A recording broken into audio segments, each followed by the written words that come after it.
to see the Collings Guitar Factory, something I've always wanted to see.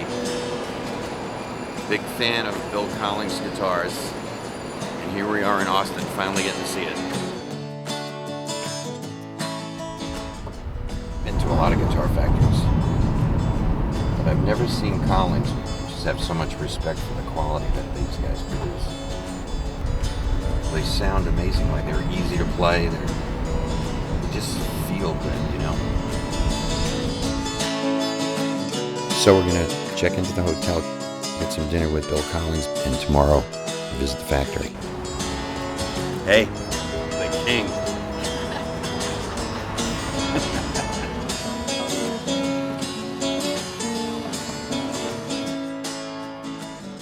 Doing? Hi, Jimmy. It's been a while. Yeah. How's it going? Good. I didn't even know guitars were built when I started playing guitar. And it was always a curiosity where they came from. And picked it up and started to do it. You must have been a serious tinkerer when you were a kid, right? Yeah, I was always by myself, beaten down, so I had to go play with my stuff or whatever. In the basement? Yeah. I went to school and studied music, but I wasn't really that good at it. Did you really? Yeah.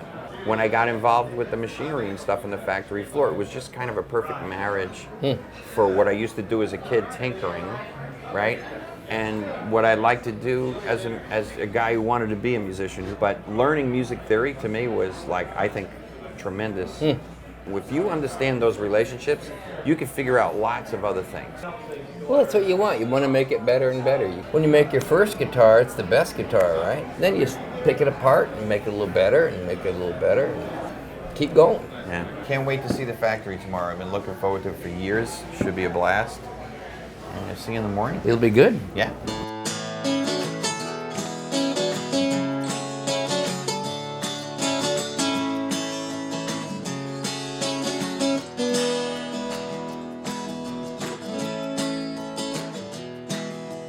How many guitars are you guys making a month?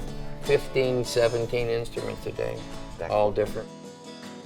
The challenge is always there. The challenge to find the right wood to make it work, and the challenge to make more different sounds. This would be a Nick blank. Comes from Honduras. There's a certain weight in it. It's a certain grain. Everything, you see these numbers we put on everything, and that's so we know how much it weighs and what guitar it goes through. You cutting wood, Jimmy? That's nice. So this is where we start our process, is right when it's at the top, and hitting it and wondering about it. Yeah.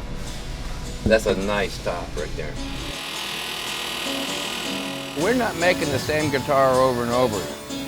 So even this, see these necks, they're all different necks, and you'd think you had the pile of the same ones, it'd probably be more efficient. But this way we make what we need. What's your process for quality control checking them? You know, everyone is like hand measured. Everyone. We'll check it with our gauge and see the shape. And we'll check it for twist. And so far so good. Yeah. We'll chew up the relief by just putting some pressure here where we want the relief to stay. That's Sergio. He makes all our bridges, sands them all. How long does it take you to make one? 20 minutes. 20 minutes? Yeah. By the time he's done, buff it, really make it right, you know? You can do it in 3 minutes maybe, but it's not going to be a great bridge. You know how you guys are paying attention to all of this stuff? I mean, We're we kind of blueprinting. trying to do the Yeah. same thing with our string making. A great player could play anything, and he'll bring the best out of whatever that instrument has to offer. But the better the instrument, the easier it's going to be, the easier to make it even. And when the equipment's right, whether it's a string or a guitar, it just gets easier for you to express yourself. You know? I mean, that's our job, is actually to deliver tools that really make it easy for people to perform at a high level. Without strings, it'd be like a car with no tires. Wouldn't go nowhere. Something happened in the last 25 years to me, and the quality of strings, we don't find those dead batches of those dead strings. Now, we've been using Jimmy strings for those last 25 years too, so maybe that's part Hopefully of it it. has something to do with it, right? Yeah, I would think. But Didera is the only company that I know of that has actually worked at catering to us and supplying stuff that would really work. They're always on the leading edge of making a better product.